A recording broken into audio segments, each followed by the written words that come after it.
If you'll recall, at the very beginning of this summer, I mentioned that Tiki has a lot of very dramatic and theatrical names. And I believe I called out two cocktails. The Missionary's Downfall and the one we're doing today. And I think that it's not even a contest as to which one has the more dramatic name. Hello, welcome back to the Cocktail Alchemist, and today we are doing the Suffering Bastard. Not a typo, it's a pretty well-known tiki cocktail, so I knew I had to show you guys it, but yes, we are in fact doing the Suffering Bastard. Let's get into it, shall we? So, we are doing as we always do.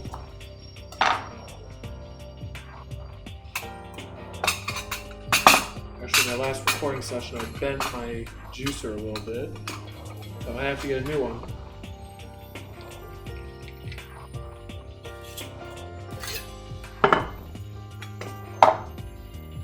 So we're going to start off with half an ounce of lime juice. And we are going to do 2 dashes of Angostura bitters. And if you have a Japanese dasher like I have here, you're going to want to do 4 dashes because it's pretty much 1 dash equals half a dash.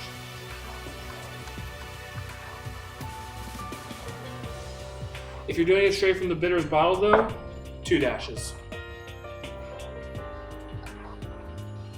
Then we're only going to do a 1/4 ounce of Demerara syrup. So I'm wondering how the balance is going to come in this cocktail. Then we are going to do 1 ounce of London Dry Gin.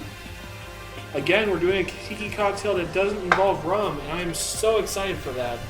Last time we did a bourbon tiki cocktail, and I've been loving these ones that use different spirits. This one actually even has a split base of gin and another ounce of cognac. So it's kind of like a Delmonico in that way, if you guys know that cocktail.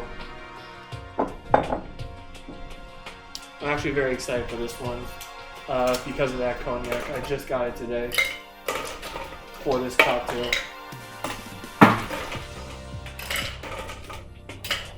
So we got our ice in here. We're going to marry that together and give it a whirl.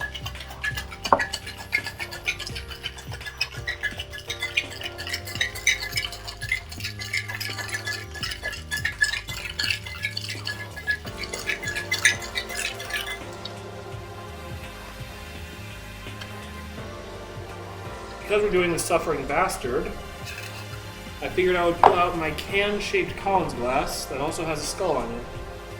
Thanks, Bob. Great gift. That's not sarcasm, by the way. I love these things. Before we add the cocktail, though, we're going to add a touch of ginger beer to the bottom of the can. Well, the glass. The glass can, it is. Then we're going to add the cocktail. Double straining as always. Move these aside. And now we're going to add ice to split the difference.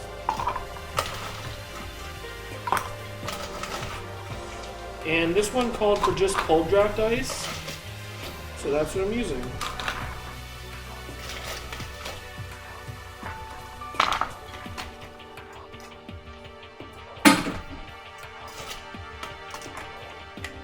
You really want to pack it in. I think that's good. And we're just going to top the rest of the cocktail off with a bit more ginger beer. Try to pour it off the ice.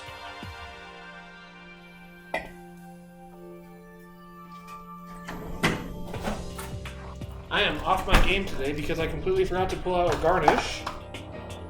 That is that we're going to be using some mint. So, I'm going to remove these lower leaves, as we always do. Save those for later. We're just gonna grab these upper leaves. Nice mint bouquet. Slap that against our wrist. And just press that in there. But that's not the only garnish that this cocktail gets. We're actually also going to use one of these, which I've been waiting to use for a while.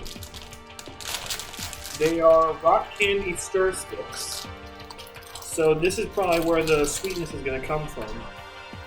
I just got an unflavored one, because it's one didn't call for any flavors. But I'm just going to lay it across there. There you guys go. The Suffering Bastard. Going back to my forgetting the straw habits. And when you put the straw in, you want to put it next to the mint so that everybody's getting those aromatics from it as you're sipping.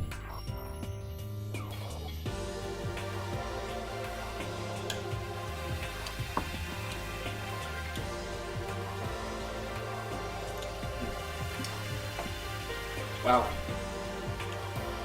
So the first thing you get is that sharpness from the ginger beer. And that's pairing so well with the lime juice, as I'm sure anybody who's had any cocktail at the Buck or the Mule family will tell you. Ginger and lime go together like PB&J. We're getting the aromatics from that mint.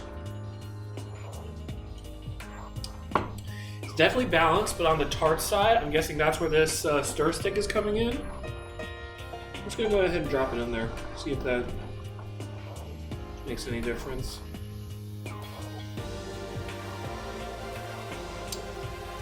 I'm sure that as it dissolves, it's going to sweeten up the cocktail.